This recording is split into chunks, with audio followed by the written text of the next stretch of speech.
Hello dear students, welcome to a new video. അപ്പോൾ ഈ വീഡിയോയിലൂടെ നമ്മൾ ഡിസ്കസ് ചെയ്യാൻ സ്റ്റാർട്ട് ചെയ്യുന്നത് വർക്കിംഗ് ക്യാപിറ്റൽ മാനേജ്മെന്റിന്റെ സെക്ഷൻ ബി ടൈപ്പ് ക്വസ്റ്റ്യൻസിന്റെ പ്രാക്ടീസ് ആണ്. Already section A type MCQ ക്വസ്റ്റ്യൻസിന്റെ practice Kaplan revision kit full നമ്മൾ ചെയ്തു. ഇനി നമ്മൾ ദ സെയിം കപ്ലാൻ കിറ്റിലെ സെക്ഷൻ ബി ടൈപ്പ് ക്വസ്റ്റ്യൻസ് ആണ് പ്രാക്ടീസ് ചെയ്യുന്നത്. ഓക്കെ, ഈ ഒരു വീഡിയോയിലൂടെ നമുക്കൊരു 2 ക്വസ്റ്റ്യൻസ് പ്രാക്ടീസ് ചെയ്യാം. ആദ്യം ക്വസ്റ്റ്യൻ നമ്പർ 231, ഗ്രീൻ കമ്പനി, അതാണ് നമ്മുടെ കമ്പനി നെയിം. ഓക്കെ, അപ്പൊ നമുക്ക് സിനാരിയോ വായിക്കാം. ഇവിടെ എന്താന്ന് പറഞ്ഞു വെച്ചാൽ ഈ ഒരു മെയിൻ സിനാരിയോ, ആ സിനാരിയോ റിലേറ്റ് ചെയ്തിട്ട് ഒരു 5 ക്വസ്റ്റ്യൻസ് ആണ് വരിക. ഇവിടെ സിനാരിയോ ഫുള്ള് ആദ്യം പറയല്ല, ആദ്യം ഒരു പാരഗ്രാഫ്, പിന്നെ അതിനെ റിലേറ്റ് ചെയ്തിട്ട് ഫസ്റ്റ് റിക്വയർമെന്റ് ചോദിക്കുന്നു, അത് കഴിഞ്ഞ് കുറച്ചും കൂടെ ബാക്കി പറഞ്ഞ് ബി സി അങ്ങനെ 5 റിക്വയർമെന്റ് ആണുള്ളത്. ഓക്കെ, അപ്പൊ നമുക്ക് ആദ്യത്തെ ഇൻട്രൊഡക്ഷൻ പാരഗ്രാഫ് വായിക്കാം. Green company is A furniture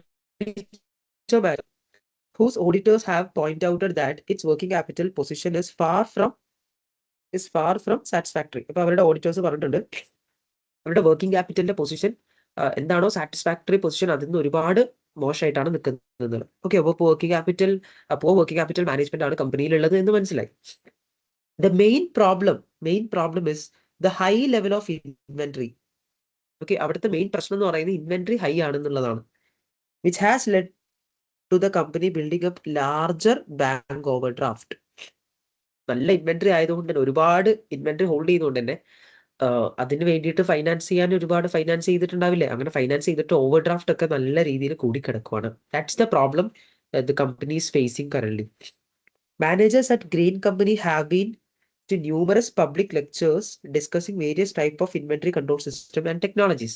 അങ്ങനെ ഈ കമ്പനി വേരിയസ് ആയിട്ടുള്ള ഇൻവെന്ററി കൺട്രോൾ സിസ്റ്റംസ് ഒക്കെ നല്ല രീതിയിൽ എന്ത് ചെയ്തിട്ടുണ്ട്, നോക്കിയിട്ടുണ്ട്.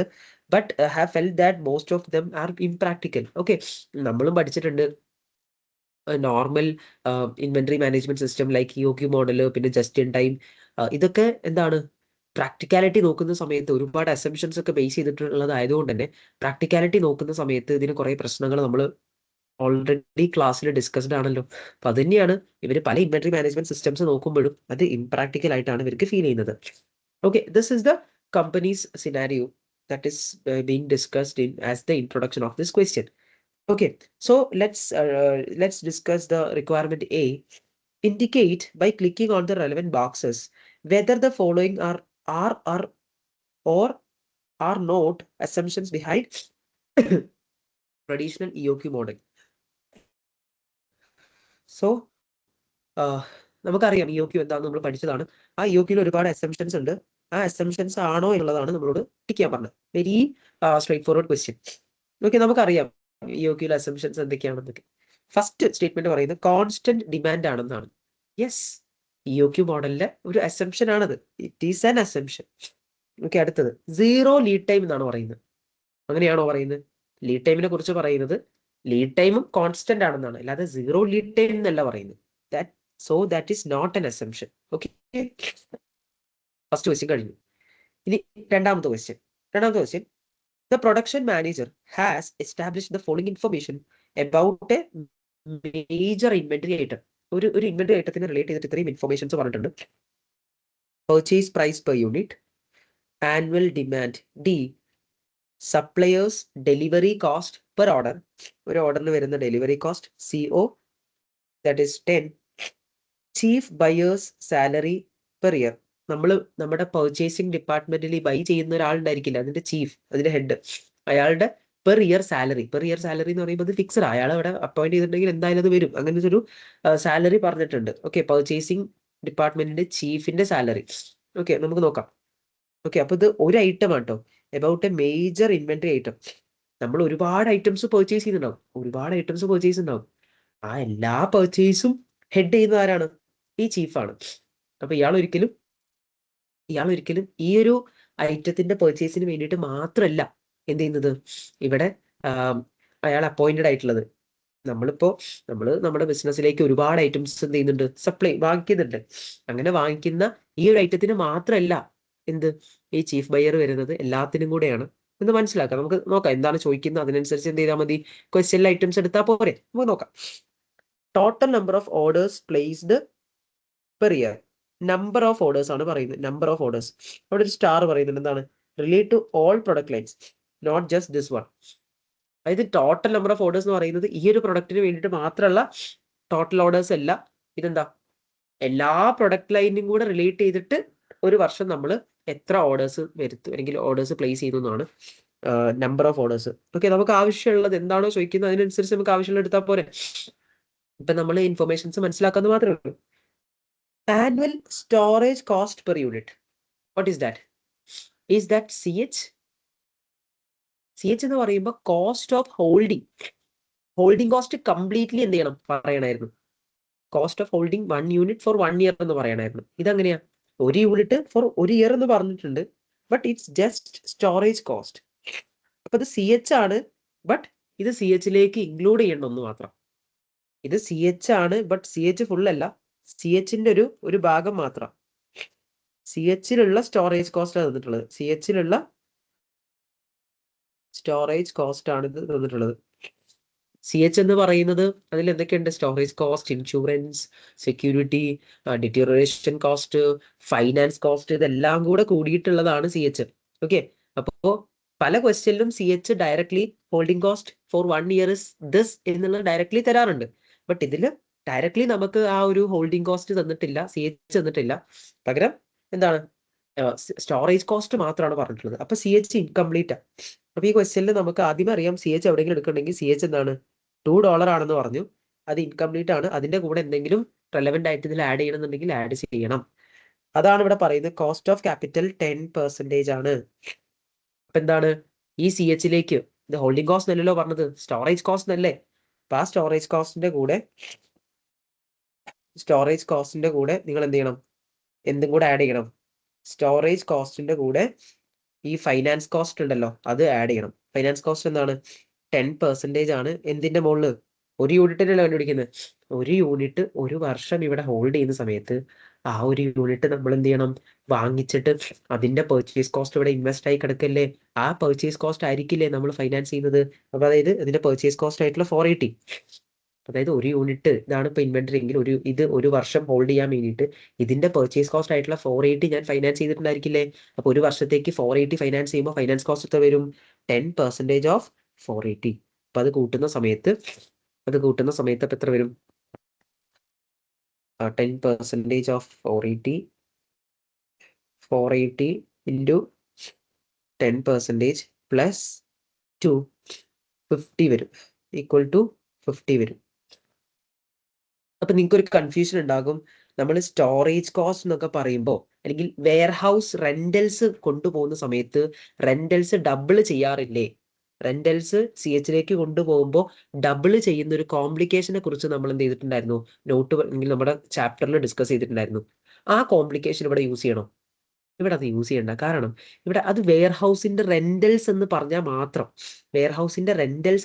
മാത്രം അത് യൂസ് ചെയ്താൽ മതി. ഇവിടെ സ്റ്റോറേജ് കോസ്റ്റ് എന്നല്ലേ, റെന്റൽ കോസ്റ്റ് എന്നല്ലല്ലോ. സ്റ്റോറേജ് കോസ്റ്റ് എന്ന് പറയുമ്പോൾ റെന്റൽ പ്ലസ് അങ്ങനെ എന്തെല്ലാം കൂടെ കൂട്ടിയതായിരിക്കും. ഓക്കെ, അപ്പൊ അതുകൊണ്ട് ഇവിടെ ആ ഒരു $2 ഇൻറ്റു 2 ചെയ്തിട്ട് CHലേക്ക് കൊണ്ടുപോകുന്നില്ല.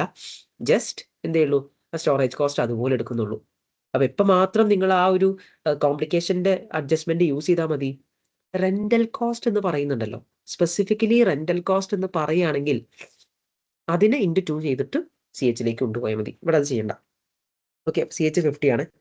ഇത്രയും കാര്യങ്ങൾ വന്നിട്ടുണ്ട്. EOQ കണ്ടുപിടിക്കാനാണ്. അപ്പൊ ക്വസ്റ്റ്യനിൽ EOQ ഉള്ളൂ.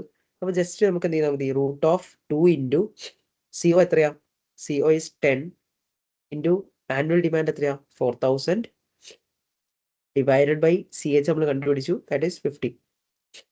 That is √2 into CO into T divided by CH, that is 40 units. 40 units is the economic order quantity. Okay, clear ആയിട്ടുണ്ടെന്ന് പ്രതീക്ഷിക്കുന്നു. നമുക്ക് നെക്സ്റ്റ് ക്വസ്റ്റ്യനിലേക്ക് കടക്കാം. സി, റിക്വയർമെന്റ് വായിക്കുകയാണെങ്കിൽ how much inventory will green company have on hand when the order is placed.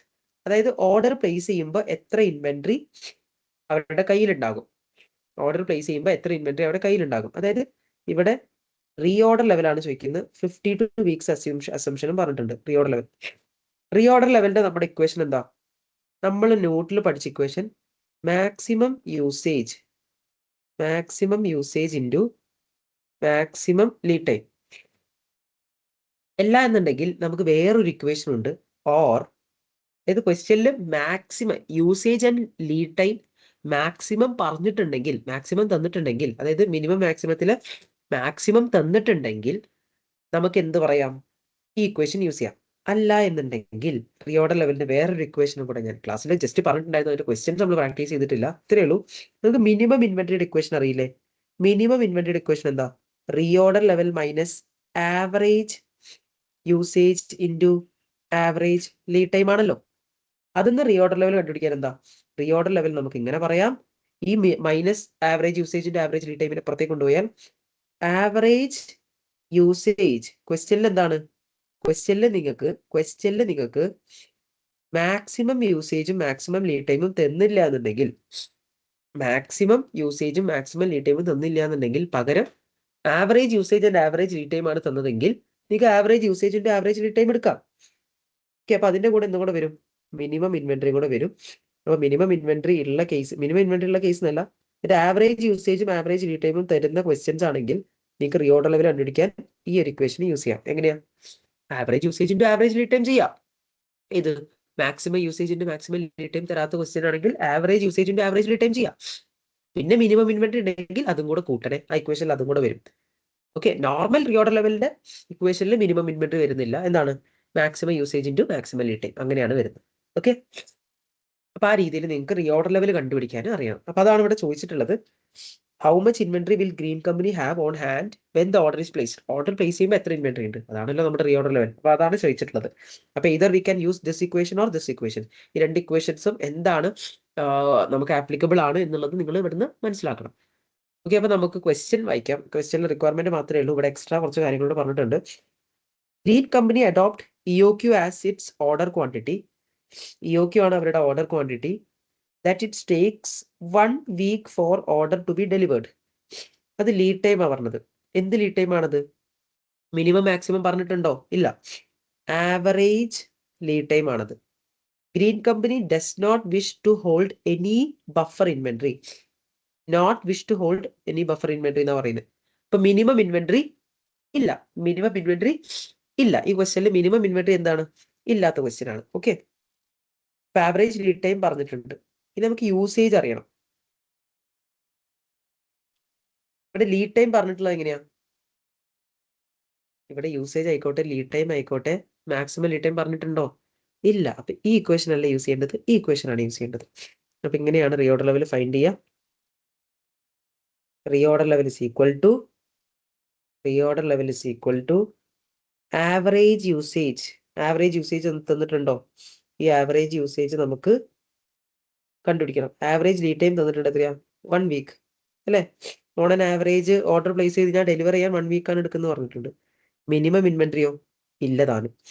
Okay, അപ്പൊ average usage എങ്ങനെ കണ്ടുപിടിക്കും? ഒരു വർഷത്തെ ആവറേജ് യൂസേജ് എങ്ങനെ കണ്ടുപിടിക്കും? ഒരു വർഷം 52 വീക്കാണ്. ഒരു വർഷത്തെ യൂസേജ് ഇവിടെ തന്നിട്ടുണ്ടാകും. ഇവിടെ ക്വസ്റ്റ്യനിൽ തന്നിട്ടുണ്ട്. ഇതിന് തൊട്ട് മുന്നേ ഒരു വർഷത്തെ യൂസേജ് തന്നിട്ടുണ്ട്. ഒരു വർഷത്തെ യൂസേജ് എത്രയാ? അതാണ് ആനുവൽ ഡിമാൻഡ്. ഒരു വർഷത്തെ യൂസേജ് ആണ് ആനുവൽ ഡിമാൻഡ്. അപ്പൊ ആവറേജ് വീക്ക്ലി യൂസേജ് എത്രയാ? Average weekly usage is equal to ഒരു വർഷത്തെ യൂസേജ് 4000. വീക്ക്ലി യൂസേജ് എത്ര ആയിരിക്കും? 4000 divided by 52. 4000 divided by 52, that is 76.92 something വരും. Okay, 1 second. 76.9, that is approximately 77 units. അപ്പൊ നമ്മുടെ റീ ഓർഡർ ലെവൽ എന്താ? Reorder level is equal to 77 into 1, ഇത്രയേ ഉള്ളൂ. പ്ലസ് മിനിമം ഇൻവെന്ററി ഇല്ലല്ലോ, 0. അപ്പൊ എത്രയാ? 77. അപ്പൊ അതാണ് ചോദിച്ചിട്ടുണ്ടായിരുന്നത്. എന്ത്? നമ്മൾ അടുത്ത ഓർഡർ പ്ലേസ് ചെയ്യുന്ന സമയത്ത് എത്രയായിരിക്കണം നമ്മുടെ inventory? That is re order level. Reorder level നമ്മൾ കണ്ടുപിടിച്ചു 77 യൂണിറ്റ്സ്. അതാണ് ഇതിന്റെ ആൻസർ വരുന്നത്, 77 യൂണിറ്റ്സ്. ഈ ഒരു ക്വസ്റ്റ്യനിൽ നമ്മൾ റീ ഓർഡർ ലെവലിന് നോർമലി നമ്മുടെ നോട്ടിൽ പഠിച്ച ഒരു ഇക്വേഷൻ ഉണ്ടായിരുന്നല്ലോ. അവിടെ നമ്മൾ എക്സാമ്പിൾ ക്വസ്റ്റ്യൻസ് ഒക്കെ ചെയ്ത ക്വസ്റ്റ്യൻ ഇക്വേഷൻ എന്തായിരുന്നു? മാക്സിമം യൂസേജിന്റെ മാക്സിമം ലീഡ് ടൈമാണ്. അതായിരിക്കില്ല എപ്പോഴും യൂസ് ചെയ്യേണ്ടത്. ആ മിനിമം ഇൻവെന്ററിയുടെ ഇക്വേഷനിൽ ഒരു റീ ഓർഡർ ലെവൽ ഉണ്ടല്ലോ. ആ മിനിമം ഇൻവെന്ററിയുടെ ഇക്വേഷനിൽ ആ re order level maximum usage maximum lead ടൈമും തരാത്ത ക്വസ്റ്റ്യനിൽ നല്ലോണം ശ്രദ്ധിച്ചോ. മാക്സിമം യൂസ് തരാത്ത ക്വസ്റ്റ്യനിൽ average usage and average lead ടൈമിന്റെ ഇൻഫർമേഷൻ ആണ് തന്നതെങ്കിൽ അവിടെ നമ്മൾ യൂസ് ചെയ്യേണ്ടത് ഏതാണ്? ഈ ഇക്വേഷൻ ആണ്, രണ്ടാമത്തെ ഇക്വേഷൻ. ഓക്കെ, ക്ലിയർ അല്ലേ? അങ്ങനെയാണെങ്കിൽ നമുക്ക് നെക്സ്റ്റ് ക്വസ്റ്റ്യനിലേക്ക് കിടക്കാം. Question D.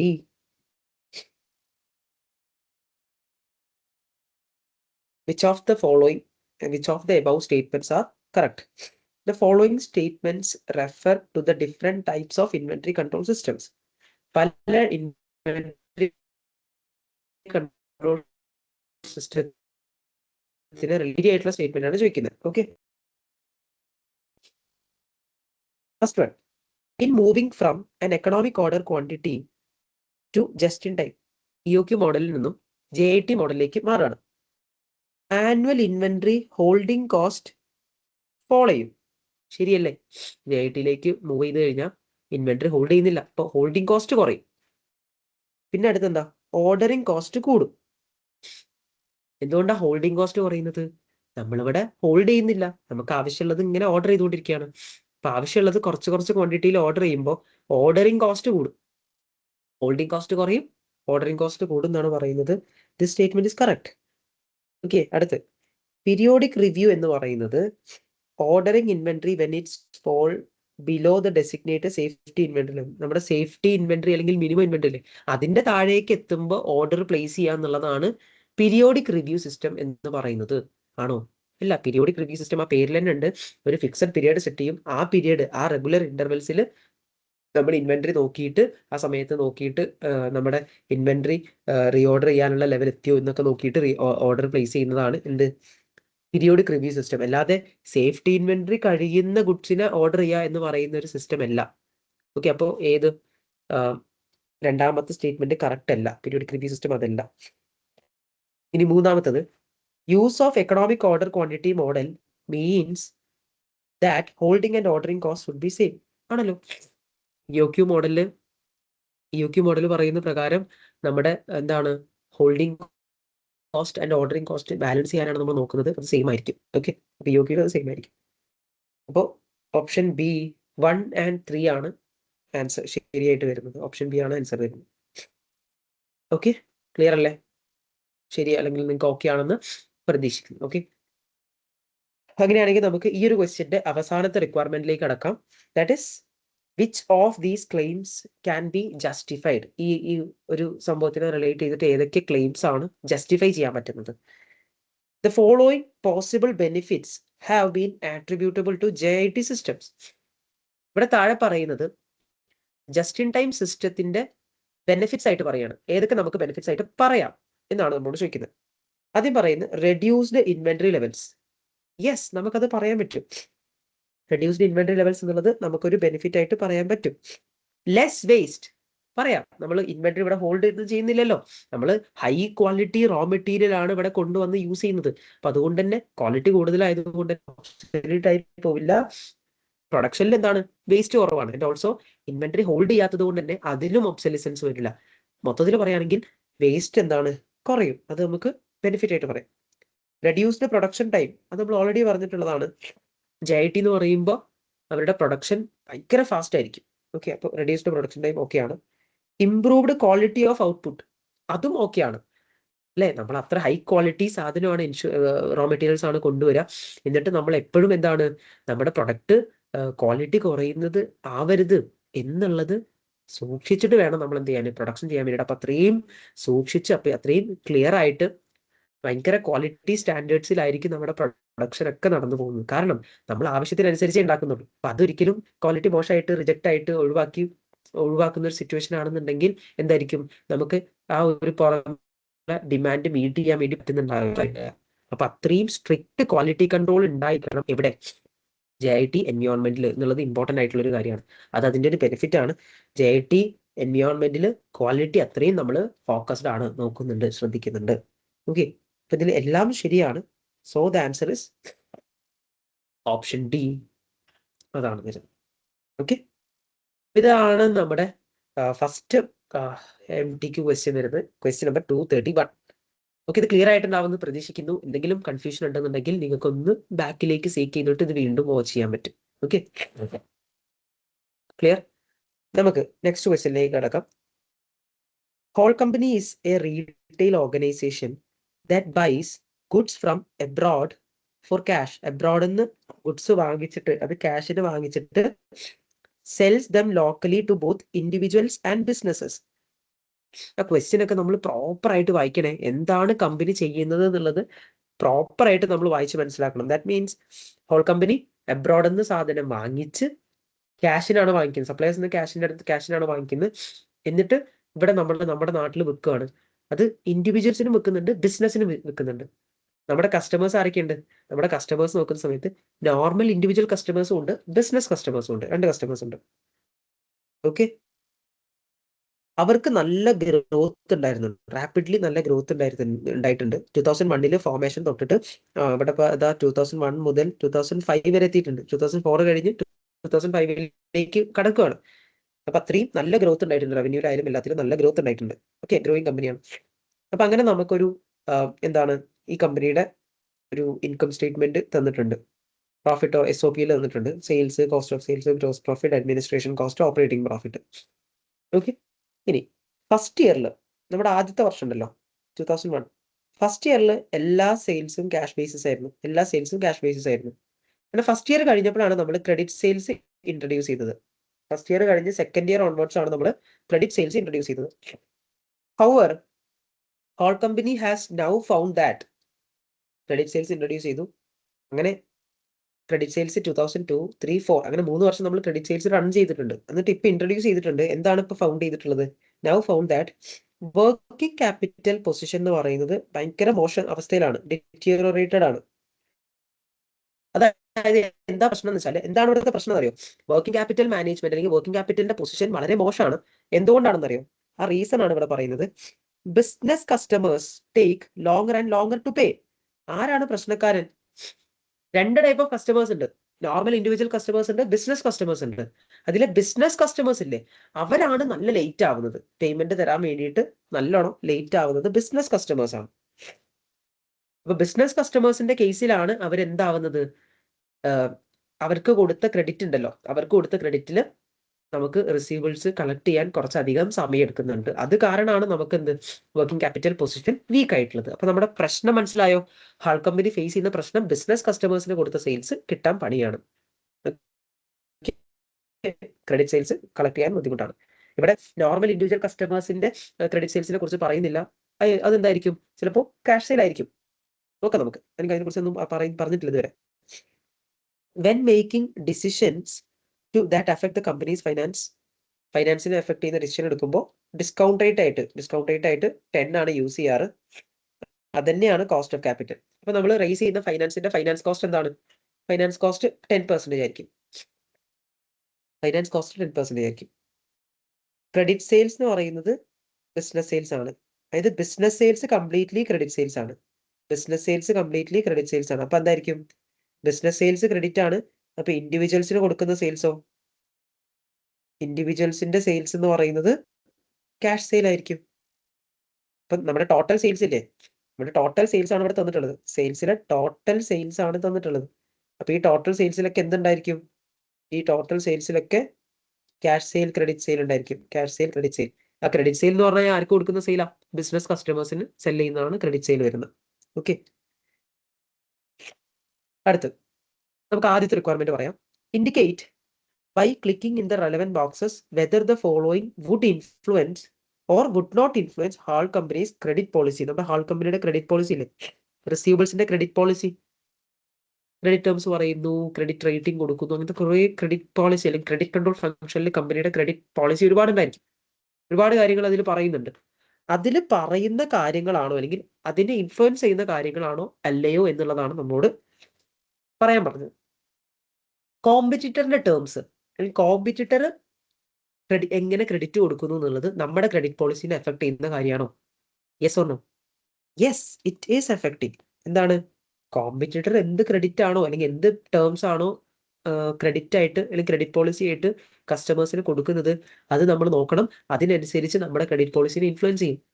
അവർ ലോങ്ങർ ക്രെഡിറ്റ് പീരീഡ് കൊടുക്കുന്നുണ്ടെങ്കിൽ, കസ്റ്റമേഴ്സ് അത് റിക്വയർ ചെയ്യുന്നുണ്ടെങ്കിൽ, നമ്മൾ മാത്രം ക്രെഡിറ്റ് പീരീഡ് കുറച്ച് കഴിഞ്ഞാൽ നമ്മുടെ കസ്റ്റമേഴ്സ് ഒരുപാട് അങ്ങോട്ടേക്കൊക്കെ പോകും. അപ്പോൾ കോമ്പറ്റീറ്ററിന്റെ ടേംസ് നമ്മൾ നോക്കേണ്ടതുണ്ട്, നമ്മുടെ ക്രെഡിറ്റ് പോളിസിനെ ഇൻഫ്ലുവൻസ് ചെയ്യും. Okay, next, risk of irrecoverable ഡെപ്റ്റ്. നമുക്ക് ബാഡ് ഡെപ്റ്റ് വരുന്ന റിസ്ക്, അത് നമ്മൾ നോക്കണം. അത് നോക്കിയിട്ടൊക്കെയാണ് നമ്മുടെ ക്രെഡിറ്റ് പോളിസി ഡിസൈൻ ചെയ്യേണ്ടത്. അത് ഇൻഫ്ലുവൻസ് ചെയ്യും. ഫൈനാൻസിങ് കോസ്റ്റ് നോക്കണം. നമ്മൾ എത്ര ക്രെഡിറ്റ് കൊടുക്കുന്നോ, എത്ര ഡേയ്സിലേക്ക് ക്രെഡിറ്റ് കൊടുക്കുന്നോ, അതിനനുസരിച്ചാണ് റിസീവബിൾ ആവുന്നത്. ആ റിസീവബിളിനെയാണ് നമ്മൾ ഫൈനാൻസ് ചെയ്യേണ്ടത്. ആ ഫൈനാൻസ് കോസ്റ്റ് നമ്മൾ ശ്രദ്ധിക്കണം. നമുക്ക് ഒരുപാട് ഫൈനാൻസ് കോസ്റ്റ് ഒക്കെ വരുന്നുണ്ട്. നമ്മുടെ ക്രെഡിറ്റ് പോളിസി ഭയങ്കര ലിബറൽ ആയതുകൊണ്ട്, ഒരുപാട് ഡേയ്സ് ഒക്കെ കൊടുക്കുന്നതുകൊണ്ട് ഒരുപാട് ഫൈനാൻസ് കോസ്റ്റ് വരുന്നുണ്ടെങ്കിൽ നഷ്ടമാണ്. അപ്പോൾ ഫൈനാൻസ് കോസ്റ്റ് എത്ര വരുന്നു എന്നൊക്കെ കൺസിഡർ ചെയ്തിട്ട് വേണം നമ്മൾ എന്ത് ചെയ്യാൻ, ക്രെഡിറ്റ് പോളിസി ഡിസൈൻ ചെയ്യാൻ വേണ്ടിയിട്ട്. That would influence. ഇനി സപ്ലയറിന്റെ ടേംസ് എന്ന് പറഞ്ഞാൽ എന്താ? സപ്ലയറിന്റെ ടേംസ് എന്ന് പറയുമ്പോൾ അത് സപ്ലയർ എനിക്ക് തരുന്ന ക്രെഡിറ്റ് ടേംസ് ആണ്. അത് എന്റെ റിസീവബിൾ കളക്ഷനായിട്ട് എന്തെങ്കിലും മാച്ചിങ് അല്ലെങ്കിൽ കണക്ഷൻ ഉണ്ടോ? ഒരു കണക്ഷൻ ഇല്ല, അത് ഇൻഫ്ലുവൻസ് ചെയ്യുന്നില്ല. സപ്ലയറിന്റെ ടേംസ് എന്ന് പറയുന്നത് എന്റെ പേയബിൾസിന്റെ കേസാണ്. പേയബിൾസിന്റെ കേസിൽ സപ്ലയർ എത്ര തരുന്നോ അത് നോക്കിയിട്ട് വേണം ഞാൻ പേയബിൾസ് എടുക്കാൻ. സപ്ലയർ ഡിസ്കൗണ്ട് തരുന്നുണ്ടെങ്കിൽ അങ്ങനത്തെ കുറച്ച് കാര്യങ്ങളില്ല. ഇതൊക്കെ പേയബിൾസിന്റെ മാനേജ്മെന്റിലാണുള്ളത്, റിസീവബിൾസിന്റെ ക്രെഡിറ്റ് പോളിസിയിൽ ഇല്ല. Okay, would not influence last.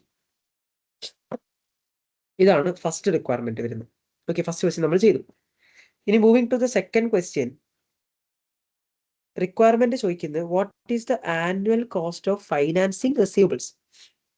അതായത് ഇവിടെ ചോദിച്ചിട്ടുള്ളത് റിസീവബിൾസ് ഫൈനാൻസ് ചെയ്യാനുള്ള ഫൈനാൻസ് കോസ്റ്റ് എന്താണ്? ഫൈനാൻസ് കോസ്റ്റ് ഓൺ റിസീവബിൾ ആണ് ചോദിച്ചിട്ടുള്ളത്. During the period up to and including 2005 expected account receivables has been maintain. നമ്മുടെ റിസീവബിളിന്റെ പീരിയഡ് ഉണ്ടല്ലോ, അക്കൗണ്ട്സ് റിസീവബിളിന്റെ പീരിയഡ് നമ്മൾ മെയിൻറ്റെയിൻ ചെയ്തിട്ടുണ്ട്. ഹവർ ബൈ 2005, നമ്മൾ ഇനി വരാൻ പോകുന്ന ഒരു വർഷം ഉണ്ടല്ലോ, അതിലേക്കാണ് നമ്മൾ നോക്കുന്നത്. 2005 തന്നെയാണ് നമ്മൾ കാൽക്കുലേറ്റ് ചെയ്യാൻ പറഞ്ഞത്. അപ്പൊ വരാൻ പോകുന്ന 2005 actual business proportion of sales has grown from 50% to 60%. എന്താണ് ഈ പറഞ്ഞത്?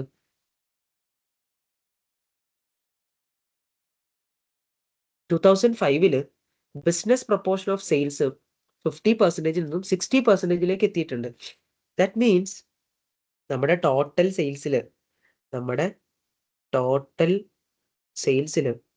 എന്തുണ്ട്?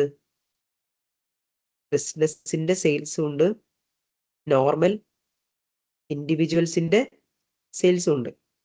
അപ്പൊ 2005 ബിസിനസ് സെയിൽസ് എത്രയാണെന്നാ പറഞ്ഞത്? 60% ആണെന്നാ പറഞ്ഞത്. ബിസിനസ്സുകാർക്ക് കൊടുക്കുന്ന സെയിൽസിന്റെ പ്രപ്പോർഷൻ ഒന്നും കൂടെ കൂടിയിട്ടുണ്ട്. ഈ ബിസിനസ് സെയിൽസ് തന്നെയാണ് എന്ത്? ബിസിനസ് സെയിൽസ് തന്നെയാണ് ക്രെഡിറ്റ് സെയിൽസ്.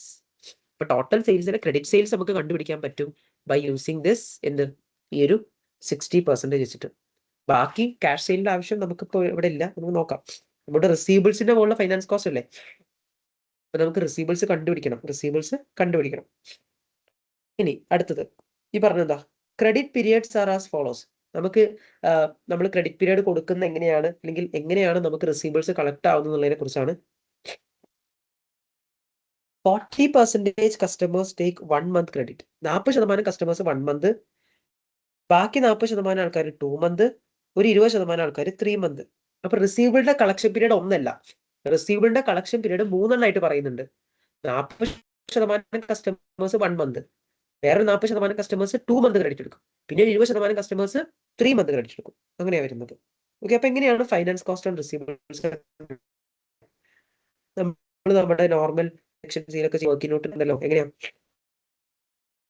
2005 ക്രെഡിറ്റ് സെയിൽ എന്താണെന്ന് കണ്ടുപിടിക്കാം. ക്വസ്റ്റ്യനിൽ എന്ത് തന്നിട്ടുണ്ട്?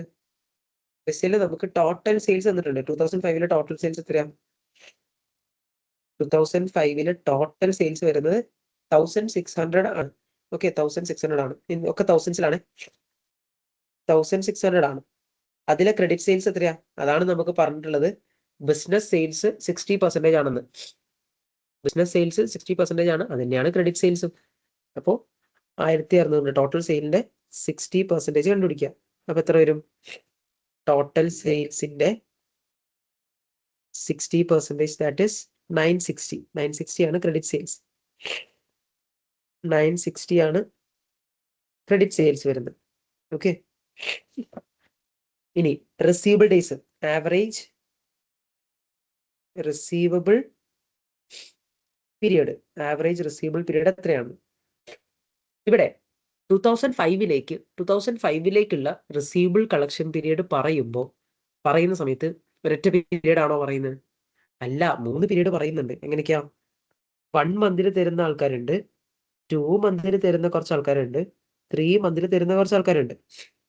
ഇതെല്ലാം കൂടെ ആവറേജ് എങ്ങനെ കണ്ടുപിടിക്കുക? അതിന്റെ പെർസെന്റേജ് പറഞ്ഞിട്ടില്ലേ? 1 മന്തിൽ 40% ആൾക്കാർ തരും. അപ്പൊ 1 month into 40% plus 2 month into ബാക്കി 40% ആൾക്കാർ 2 മന്തിലാ തരാം ഇൻറ്റു 40% പ്ലസ് ബാക്കി 20% ആൾക്കാർ 3 മന്തിലാ തരാം. ഇതെല്ലാം കൂടെ കൂട്ടിയിട്ട് നമുക്ക് ഒരു ആവറേജ് മന്ത് കിട്ടും.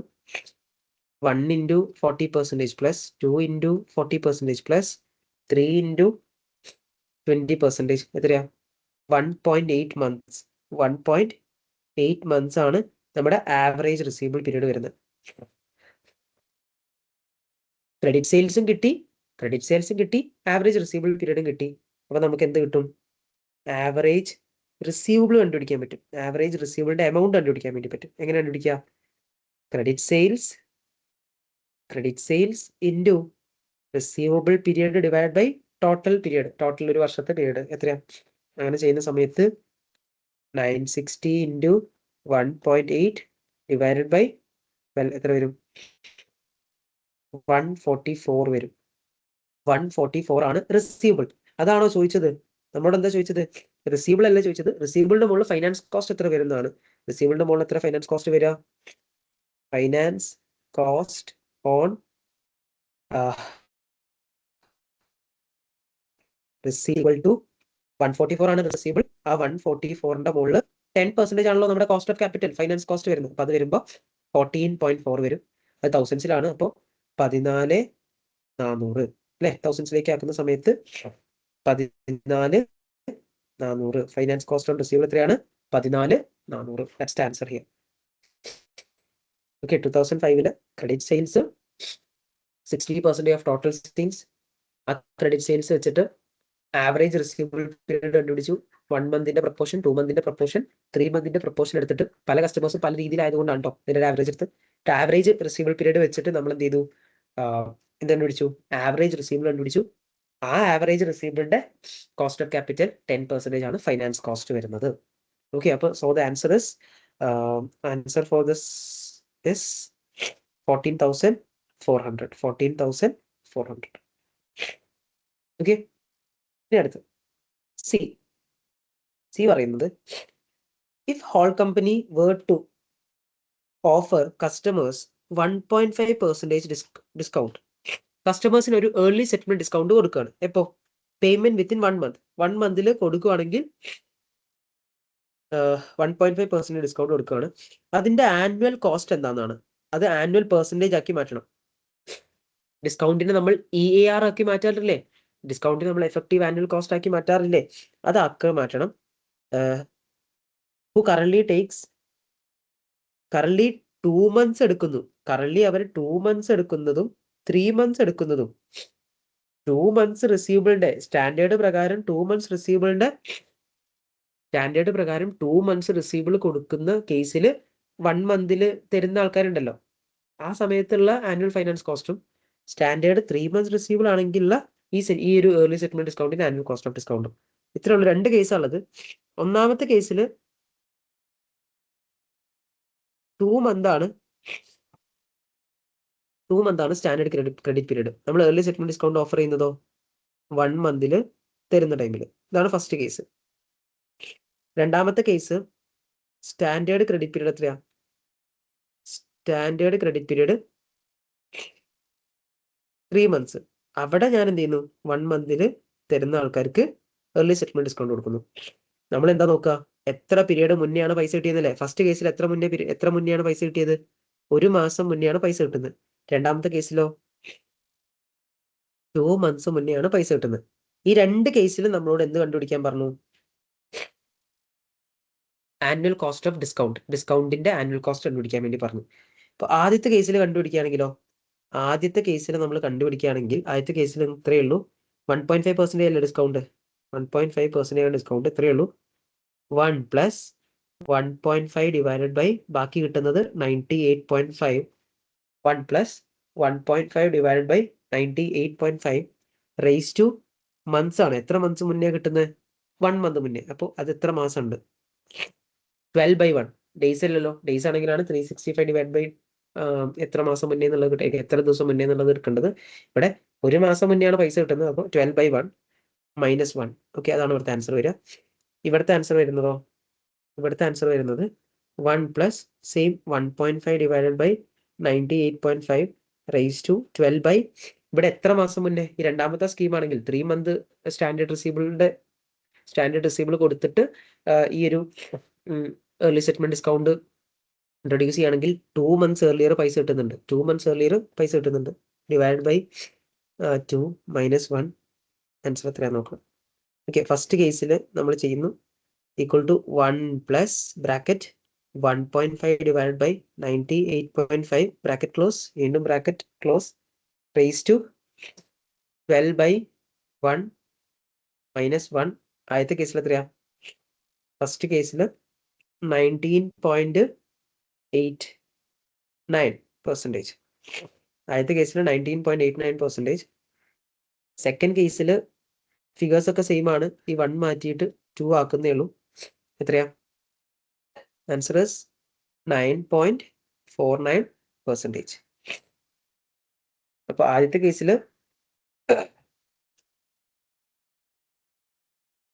ആദ്യത്തെ കേസിൽ 19.89 രണ്ടാമത്തെ കേസിൽ 9.49. ഓപ്ഷൻ എ ആണ് ആൻസർ വരുന്നത്. ഓപ്ഷൻ എ ആണ് ആൻസർ വരുന്നത്. ഓക്കെ, അപ്പോൾ ഏർലി സെറ്റിൽമെന്റ് ഡിസ്കൗണ്ടിനെ ആനുവൽ റേറ്റ് ആക്കുന്ന ഒരു കൺസെപ്റ്റ് നമ്മൾ പഠിച്ചിട്ടുണ്ടായിരുന്നു. അതാണ് ഇവിടെ നമ്മൾ ചെയ്തിട്ടുണ്ടായിരുന്നു. ഓക്കെ, ക്ലിയർ ആണെന്ന് പ്രതീക്ഷിക്കുന്നു. അങ്ങനെയാണെങ്കിൽ നമുക്ക് അടുത്ത ക്വസ്റ്റ്യനിലേക്ക് കിടക്കാം. Question number 4. Fourth question. Hall company receivable management improve ചെയ്യാൻ പല കാര്യങ്ങൾ ചെയ്തു കേട്ടോ. ഏർലി സെറ്റിൽമെന്റ് ഡിസ്കൗണ്ടിനെ കുറിച്ച് പറഞ്ഞു. ആദ്യം എന്താണ്, നോർമൽ നമ്മുടെ റിസീവബിൾസിന്റെ ഫൈനാൻസ് കോസ്റ്റ് കണ്ടുപിടിക്കാൻ പറഞ്ഞു. പിന്നെ ഏർലി സെറ്റിൽമെന്റ് ഡിസ്കൗണ്ടിന് ഇവാലുവേറ്റ് ചെയ്യാൻ വേണ്ടിയിട്ട് ഏർലി സെറ്റിൽമെന്റ് ഡിസ്കൗണ്ടിന്റെ ആനുവൽ കോസ്റ്റ് കണ്ടുപിടിക്കാൻ പറഞ്ഞു. ഇനി ഫാക്ടറിങ്ങിനെ കുറിച്ചും ഇൻവോയ്സ് ഡിസ്കൗണ്ടിങ്ങിനെ കുറിച്ചാണ്. Hall company is considering the use of factoring അല്ലെങ്കിൽ ഇൻവോയ്സ് ഡിസ്കൗണ്ടിങ്. രണ്ടും നമ്മൾ പഠിച്ചതാണ്. The following statements have been made in relation to this service. ഈ രണ്ട് സർവീസിനെ കുറിച്ചിട്ട് ഈ രണ്ട് സ്റ്റേറ്റ്മെന്റ് പറഞ്ഞിട്ടുണ്ട്. ഏതൊക്കെ സ്റ്റേറ്റ്മെന്റ് ആണ് കറക്റ്റ് എന്നാണ് ചോദിക്കുന്നത്. ഫസ്റ്റ് സ്റ്റേറ്റ്മെന്റ് പറയുന്നത് it is apparent in both instance. രണ്ട് കേസിലും ഒരുപോലെയാണ്. എന്താണ്? someone else is collecting your debts. രണ്ട് കേസിലും ഇൻ ബോത്ത് ദീസ് സിനാരിയോസ് വേറൊരാളാണ് നമ്മുടെ ഡെപ്റ്റ് കളക്ട് ചെയ്യുന്നത്. നമ്മൾ ക്രെഡിറ്റ് സെയിൽ നടത്തിയ ക്യാഷ് കളക്ട് ചെയ്യുന്നത് വേറെ ആളാണ് രണ്ട് കേസിലും. ആണോ? അല്ല. ഇൻവോയ്സ് ഡിസ്കൗണ്ടിങ്ങിന് നമ്മൾ ഇൻവോയ്സ് ബാങ്കിന് കൊടുത്തിട്ട് ഫണ്ട് കളക്ട് ചെയ്യുന്നതേ ഉള്ളൂ. നമ്മൾ അഡ്വാൻസ് ലോൺ എടുക്കുന്നതേ ഉള്ളൂ. പിന്നീട് അങ്ങോട്ട് കസ്റ്റമറിന്റെ അടുത്ത് പൈസ കളക്ട് ചെയ്യുന്നത് നമ്മൾ തന്നെയാണ്, കമ്പനി തന്നെയാണ്. ഇൻവോയ്സ് ഡിസ്കൗണ്ടിങ്ങിൽ നമ്മൾ തന്നെയാണ് കസ്റ്റമറിന്റെ അടുത്ത് പൈസ കളക്ട് ചെയ്യുന്നത്, അല്ലാതെ വേറെ ആളല്ല. നെക്സ്റ്റ്, അടുത്തത് ഫാക്ടറിങ് നോക്കിക്കഴിഞ്ഞാൽ ഫാക്ടറിങ് അറേഞ്ച്മെന്റിൽ കസ്റ്റമേഴ്സിന് നമ്മൾ സെല് ചെയ്താൽ ക്രെഡിറ്റ് സെയിൽ നടത്തി കഴിഞ്ഞാൽ പിന്നെ ആ ക്യാഷ് കളക്ട് ചെയ്യുന്ന ആരാണ്? ഫാക്ടറിങ് കമ്പനിയാണ്. അപ്പൊ ഫാക്ടറിങ്ങിലാണ് വേറൊരാളും ചെയ്യുന്നത്, കളക്ട് ചെയ്യുന്നത്. രണ്ട് മെത്തേഡ്സിലും രണ്ട് കേസിലും വേറൊരാളാണെന്നാണ് ഈ സ്റ്റേറ്റ്മെന്റ് പറയുന്നത്. അതുകൊണ്ട് ഈ സ്റ്റേറ്റ്മെന്റ് എന്താണ്? തെറ്റാണ്. രണ്ട് കേസിലും വേറെ ആളല്ല. ഇൻവോയ്സ് ഡിസ്കൗണ്ടിങ്ങിൽ നമ്മളാണ് കളക്ട് ചെയ്യുന്നത്, ഫാക്ടറിങ്ങിലാണ് വേറെ ആൾ കളക്ട് ചെയ്യുന്നത്. ഓക്കെ, ഫസ്റ്റ് സ്റ്റേറ്റ്മെന്റ് തെറ്റാണ്. നെക്സ്റ്റ്, ദ ഡെപ്റ്റ് remains an asset of hall company under factoring.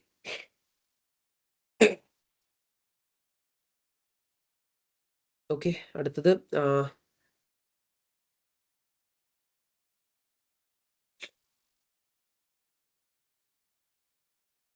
ഡെപ്റ്റ് remains asset.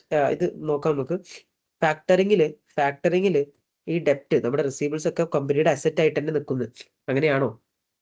നമ്മൾ ക്രെഡിറ്റ് സെയിൽ നടത്തി കഴിഞ്ഞാൽ പിന്നെ ഫാക്ടറിങ്ങിലേക്ക് വരുന്ന സമയത്ത് ആ റിസീവബിൾ പിന്നെ നമ്മുടെ റിസീവബിൾ അല്ല, നമ്മുടെ അസെറ്റ് അല്ല, അത് അവർക്കാണ് കളക്ട് ചെയ്യാനുള്ള റൈറ്റ് ഉള്ളത്. നമുക്ക് പോയിട്ട് നമ്മൾ ക്രെഡിറ്റ് സെയിൽ നടത്തിയിട്ട് ഫാക്ടറിങ്ങിൽ ഏർപ്പെട്ടു, ഇത് ഫാക്ടറിങ് അറേഞ്ച്മെന്റിലാണ് നമ്മളിപ്പോൾ.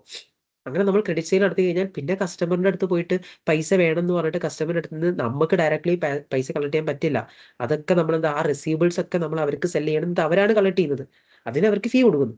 ഓക്കെ, അപ്പോൾ ഫാക്ടറിങ് അറേഞ്ച്മെന്റിൽ ഈ ഡെപ്റ്റ് നമ്മുടെ തന്നെ അസറ്റ് ആയിട്ട്, അല്ലെങ്കിൽ നമുക്ക് കളക്ട് ചെയ്യാൻ പറ്റുന്ന, അല്ലെങ്കിൽ നമ്മുടെ കൺട്രോളിലുള്ള അസറ്റ് ആയിട്ട് കീപ്പ് ചെയ്യണം എന്നാണ് പറഞ്ഞത്. അങ്ങനെയല്ല. ഇൻവോയ്സ് ഡിസ്കൗണ്ടിങ് ആണെങ്കിൽ അങ്ങനെയാണ്. ഇൻവോയ്സ് ഡിസ്കൗണ്ടിങ് ആണെങ്കിൽ നമ്മൾ ഇൻവോയ്സ് ഡിസ്കൗണ്ടിങ് ചെയ്തിട്ട് ഫണ്ട് കളക്ട് ചെയ്ത് കഴിഞ്ഞാൽ എന്താ, ആ ഡെപ്റ്റ് പിന്നെ നമ്മുടെ അസറ്റ് നമുക്ക് തന്നെ കളക്ട് ചെയ്യാം, തിരിച്ചു കൊടുക്കണമെന്നേ ഉള്ളൂ, ഈ ലോൺ തിരിച്ചു കൊടുക്കണമെന്നേ ഉള്ളൂ ബാങ്കിന്. ബട്ട് ഡെപ്റ്റ് ഫാക്ടറിങ്ങിൽ അങ്ങനെയല്ലല്ലോ. ഡെപ്റ്റ് ഫാക്ടറിങ്ങിൽ നമ്മൾ ആ റിസീവബിൾസ് അല്ലെങ്കിൽ നമ്മുടെ ഫുൾ ക്രെഡിറ്റ് സെയിൽസും അവർക്ക് കൊടുത്ത്, ആ ക്രെഡിറ്റ് സെയിൽസ് അവർ കളക്ട് ചെയ്തിരുന്നു, അത് നമുക്ക് തരുന്നു, ഫീ നമ്മൾ എക്സ്ട്രാ കൊടുക്കണം. ഓക്കെ, അപ്പോൾ നമ്മൾ ഫാക്ടറിങ്ങിൽ പോയി കഴിഞ്ഞാൽ പിന്നെ ആ റിസീവബിൾ നമ്മുടെ അസറ്റ് ആയിട്ട് നമുക്ക് പറയാൻ പറ്റില്ല, നമുക്ക് അതിന്റെ മുകളിൽ കൺട്രോൾ ഇല്ല, നമുക്ക് ഡയറക്ട്ലി കളക്ട് ചെയ്യാൻ പറ്റില്ല. പറ്റുന്നാണ് പറയുന്നത്, അതുകൊണ്ട് ഈ സ്റ്റേറ്റ്മെന്റ് തെറ്റാണ്. ഓക്കെ, രണ്ട് സ്റ്റേറ്റ്മെന്റും തെറ്റാണ്, അതുകൊണ്ട് ഡി ആണ് കറക്റ്റ് വരുന്നത്. ഡി ആണ് ഓപ്ഷൻ വരുന്നത്. Next question, last question. Which of the following is not a function of a credit control department? ഒരു ക്രെഡിറ്റ് കൺട്രോൾ ഡിപ്പാർട്ട്മെന്റിന്റെ ഫംഗ്ഷൻ അല്ലാത്തതാണ് കേട്ടോ ചോദിക്കുന്നത്. അടുത്തത് first one, advising existing customers on payment terms. നമ്മുടെ ഇപ്പോൾ ഉള്ള കസ്റ്റമേഴ്സിന് നിങ്ങൾ എപ്പോഴാണ് പേയ്മെന്റ് തരേണ്ടത്, പേയ്മെന്റ് ഏത് ദിവസത്തേക്ക് അല്ലെങ്കിൽ ഏത് രീതിയിലാണ് നിങ്ങൾ സെയിൽ നടത്തിയാൽ പേയ്മെന്റ് തരേണ്ടത് എന്നുള്ളതിനെ കുറിച്ച് അഡ്വൈസ് കൊടുക്കുക, അല്ലെങ്കിൽ അതിനെക്കുറിച്ച് സംസാരിക്കാം. ഇവരെന്നല്ല ചെയ്യേണ്ടത്, കസ്റ്റമേഴ്സിനെ സെല് ചെയ്തിട്ട് അവരെന്ന് പേ ചെയ്യണം എന്നുള്ളതിനെ കുറിച്ച് അവരോട് സംസാരിക്കുന്ന ആരെങ്കിലും അതിനിട്ട് ഡീൽ ചെയ്യുന്നത് ആരെന്നെയാണ്? ഇവിടെ ക്രെഡിറ്റ് കൺട്രോൾ ഫംഗ്ഷൻ തന്നെയാണ്, അവരുടെ ഫംഗ്ഷൻ ആണ് ഇത്, അവരുടെ ഫംഗ്ഷൻ ആണ്. എല്ലാത്തതാണല്ലോ ചോദിച്ചത്. Determining whether to accept cash discount. Cash discount നമ്മൾ അക്സെപ്റ്റ് ചെയ്യണോ വേണ്ടേന്ന് ഡിറ്റർമൈൻ ചെയ്യാം. ഈ ക്യാഷ് ഡിസ്കൗണ്ട് എന്ന് പറയുന്നത് നമ്മൾ കൊടുക്കുന്ന ഡിസ്കൗണ്ട് ആണ്. നമ്മൾ കൊടുക്കുന്ന ഡിസ്കൗണ്ട് ഓഫർ ചെയ്യുന്നതാണ്. ഡിസ്കൗണ്ട് അക്സെപ്റ്റ് ചെയ്യാന്ന് പറഞ്ഞാൽ എപ്പോഴാ? നമ്മൾ സപ്ലയറിന്റെ അടുത്ത് നിന്നാണ് ഡിസ്കൗണ്ട് അക്സെപ്റ്റ് ചെയ്യുന്നത്. അപ്പൊ സപ്ലയറിന്റെ അടുത്ത് നിന്ന് ഡിസ്കൗണ്ട് അക്സെപ്റ്റ് ചെയ്യണോ വേണ്ടയോ എന്നുള്ളത് നമ്മുടെ ക്രെഡിറ്റ് കൺട്രോൾ ഫംഗ്ഷൻ ആണോ ഡിറ്റർമൈൻ ചെയ്യുന്നത്? Credit control function is relating to receivables. Credit sale നടത്തുന്നു, അതിന്റെ റിസീവബിൾസ് കളക്ട് ചെയ്യുന്നു, ആ ഫംഗ്ഷൻ ആണ് ക്രെഡിറ്റ് കൺട്രോൾ ഫംഗ്ഷൻ.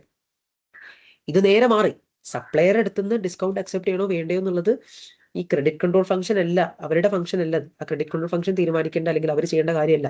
അത് നമ്മൾ സപ്ലയർ ഓഫർ ചെയ്യുന്ന എന്താണ്, ഡിസ്കൗണ്ട് അക്സെപ്റ്റ് ചെയ്യണോ വേണ്ടെന്നുള്ളത് നമ്മൾ നമ്മുടെ സോഴ്സ് ഓഫ് ഫൈനാൻസ് ഡിസ്കസ് ചെയ്യുന്നത്. ഷോർട്ട് ടേം സോഴ്സിൽ പേബിൾ എടുക്കണോ ഓവർ ഡ്രാഫ്റ്റ് എടുക്കണോ എന്നുള്ള ആ ഡിസിഷനിൽ നമ്മൾ വേറെ ചെയ്യുന്നതാണ്. ഒരിക്കലും ക്രെഡിറ്റ് കൺട്രോൾ ഫംഗ്ഷന്റെ ഭാഗമായിട്ട് വരുന്നതല്ല. ഓക്കെ, അപ്പോൾ ഇത് പേബിൾസ് റിലേറ്റ് ചെയ്തിട്ടാണ്, അപ്പോൾ ഇത് ക്രെഡിറ്റ് കൺട്രോൾ ഫംഗ്ഷന്റെ ഭാഗമായിട്ട് വരുന്നതല്ല, ഇത് നോട്ട് എ ഫംഗ്ഷൻ. അപ്പൊ ഇതാണ് ആൻസർ വരുന്നത്, ബി ആണ് ആൻസർ വരുന്നത്. ബാക്കി വായിച്ചു നോക്കാം. Giving credit references to third parties. What is that? വേറെ ഒരു തേർഡ് പാർട്ടിക്ക്, ഇപ്പൊ ശ്രദ്ധിക്കുക, ഞാൻ ഒരു കമ്പനിയായിട്ട് ഡീൽ ചെയ്യുന്നുണ്ട്, ഈ കമ്പനിയായിട്ട് ഞാൻ ക്രെഡിറ്റ് ട്രാൻസാക്ഷൻ ചെയ്യുന്നുണ്ട്. അപ്പൊ ഈ ഒരു കമ്പനി, എന്റെ കസ്റ്റമർ ആയിട്ടുള്ള ആ ഒരു ബിസിനസ് എത്രത്തോളം ക്രെഡിറ്റ് വേർത്തി ആണെന്നുള്ളത് എനിക്കറിയാം. ഞാൻ ഒരുപാട് ഡീൽ ചെയ്തുകൊണ്ട് എനിക്കറിയാലോ ക്രെഡിറ്റ് വേർത്തിനെസ് എത്രത്തോളം ഉണ്ടെന്ന്. അപ്പോൾ ഈ ഞാൻ ഡീൽ ചെയ്യുന്ന കസ്റ്റമറില്ലേ, ആ കസ്റ്റമറായിട്ട് ഡീൽ ചെയ്യുന്ന വേറൊരു ബിസിനസ്, ആ പുതിയ ബിസിനസ്സിന് ഈ എന്റെ കസ്റ്റമർ ഉണ്ടല്ലോ, എന്റെ നോർമൽ കസ്റ്റമർ, അവന്റെ ക്രെഡിറ്റ് വേർത്തിനെസ് അറിയണം. ഇത് മൂന്നാമതൊരു ബിസിനസ്, ആ ബിസിനസ് ഈ കമ്പനിയായിട്ട് ഞാൻ ഡീൽ ചെയ്യുന്ന കമ്പനിയായിട്ട് ഡീൽ ചെയ്യാൻ പോവാണ്. അപ്പൊ ക്രെഡിറ്റ് ഗ്രാൻഡ് ചെയ്യുമ്പോൾ ഈ കസ്റ്റമറിന്റെ ക്രെഡിറ്റ് വർത്തിനെസ് അവൻക്ക് അറിയണം, മൂന്നാമത്തെ ബിസിനസ്സിന് അറിയണം. അപ്പൊ അയാൾ എന്ത് ചെയ്യുന്നു, എന്നോട് ചോദിക്കുന്നു, ട്രേഡ് റെഫറൻസ് എടുക്കുന്നു. എന്നോട് ചോദിച്ചിട്ട് ഈ കമ്പനി എങ്ങനെയുണ്ട്, ഇയാളുടെ ക്രെഡിറ്റ് വർത്തിനെസ് അസസ് ചെയ്യാൻ വേണ്ടിയിട്ട് എന്നോട് ട്രേഡ് റെഫറൻസ് എടുക്കുന്നു. ആ റെഫറൻസ് എനിക്ക് കൊടുത്തൂടെ? ആ റെഫറൻസ് ആരാ കൊടുക്കേണ്ടത്? എന്റെ കമ്പനിയിൽ ഈ കസ്റ്റമറിന്റെ ക്രെഡിറ്റ് വർത്തിനെസ് അറിയുന്നത് ആർക്കാ? എന്റെ കമ്പനിയിലുള്ള ക്രെഡിറ്റ് കൺട്രോൾ ഫംഗ്ഷൻ ആണ്. അപ്പൊ എന്റെ കമ്പനിയിലുള്ള ക്രെഡിറ്റ് കൺട്രോൾ ഫംഗ്ഷൻ ആണ് ഈ കസ്റ്റമറിനെ കുറിച്ച് അറിയുന്നത്. അപ്പൊ ഈ കസ്റ്റമറിനെ കുറിച്ചിട്ട് അയാളുടെ ക്രെഡിറ്റ് വർത്തിനെസ് ആ ബിസിനസ് എൻക്വയറി ചെയ്യുന്ന സമയത്ത് നമ്മുടെ കമ്പനിയിലുള്ള ക്രെഡിറ്റ് കൺട്രോൾ ഫംഗ്ഷൻ ആണ് എന്ത് ചെയ്യേണ്ടത്, ആ ഒരു ക്രെഡിറ്റ് റെഫറൻസ് കൊടുക്കേണ്ടത്. വേറെ തേർഡ് പാർട്ടീസിന് കസ്റ്റമേഴ്സിനെ റിലേറ്റ് ചെയ്യുന്ന ക്രെഡിറ്റ് റെഫറൻസസ് കൊടുക്കാൻ പറ്റുന്ന സിറ്റുവേഷൻ അത് കൊടുക്കേണ്ടത് നമ്മുടെ ക്രെഡിറ്റ് കൺട്രോൾ ഡിപ്പാർട്ട്മെന്റിനെയാണ്, അവരുടെ ഫംഗ്ഷനായിട്ട് പറയാൻ പറ്റുന്നതാണത്. ഇനി investigating potential customers credit worthiness അല്ലേ, നമ്മുടെ കസ്റ്റമേഴ്സ് വരുന്നുണ്ട്, ആ കസ്റ്റമേഴ്സ് വരുന്ന സമയത്ത് അവർക്ക് ക്രെഡിറ്റ് കൊടുക്കുന്നതിന് മുന്നേ അവരുടെ ക്രെഡിറ്റ് വർത്തിനെസ് അസസ് ചെയ്യുക എന്ന് പറയുന്നത് ഇവരുടെ ഒരു മെയിൻ ഫംഗ്ഷൻ തന്നെയാണ്, അതും ഫംഗ്ഷനാണ്. അപ്പൊ നമ്മുടെ ആൻസർ ചോദിച്ചിട്ടുള്ളത്, റിക്വയർമെന്റ് ചോദിച്ചിട്ടുള്ളത് which of the following is not a function എന്നാണ്. അപ്പൊ അതേതാണ്? ഓപ്ഷൻ ബി ആണ് വരുന്നത്. ഓക്കെ, അപ്പൊ ഇതായിരുന്നു നമ്മുടെ ക്വസ്റ്റ്യൻ. അപ്പോൾ ഈ ഒരു വീഡിയോയിലൂടെ നമ്മൾ ഈ 2 ക്വസ്റ്റ്യൻസ് ആണ് ഡിസ്കസ് ചെയ്യാൻ പ്ലാൻ ചെയ്തിട്ടുണ്ടായിരുന്നത്. അപ്പോൾ നമ്മൾ ഈ 2 ക്വസ്റ്റ്യൻസ് ഡിസ്കസ് ചെയ്തിട്ടുണ്ട്. അപ്പോൾ നല്ല രീതിയിൽ പഠിക്കുക. ഇനി ഇവിടുന്ന് അങ്ങോട്ടുള്ള ക്വസ്റ്റ്യൻസും നിങ്ങൾ സ്വയം ഒന്ന് പ്രാക്ടീസ് ചെയ്തിട്ട് വേണം നിങ്ങൾ എന്ത് ചെയ്യാൻ വേണ്ടിയിട്ട് ഈ വീഡിയോസ് കണ്ട് ഡൗട്ട്സ് ക്ലാരിഫൈ ചെയ്യാൻ വേണ്ടിയിട്ട്. ഓക്കെ, നിങ്ങൾ സ്വയം പ്രാക്ടീസ് ചെയ്യുമ്പോഴാണ് നിങ്ങളുടെ ബുദ്ധിമുട്ടുകൾ നിങ്ങൾക്ക് കിട്ടുന്നത്. ആ ബുദ്ധിമുട്ട് മനസ്സിലാക്കിയിട്ട് വേണം നിങ്ങൾ എന്ത് ചെയ്യാൻ വേണ്ടിയിട്ട് ഇമ്പ്രൂവ്മെന്റ്സ് കൊണ്ടുവരാൻ വേണ്ടിയിട്ട്. Okay, happy learning. Bye bye.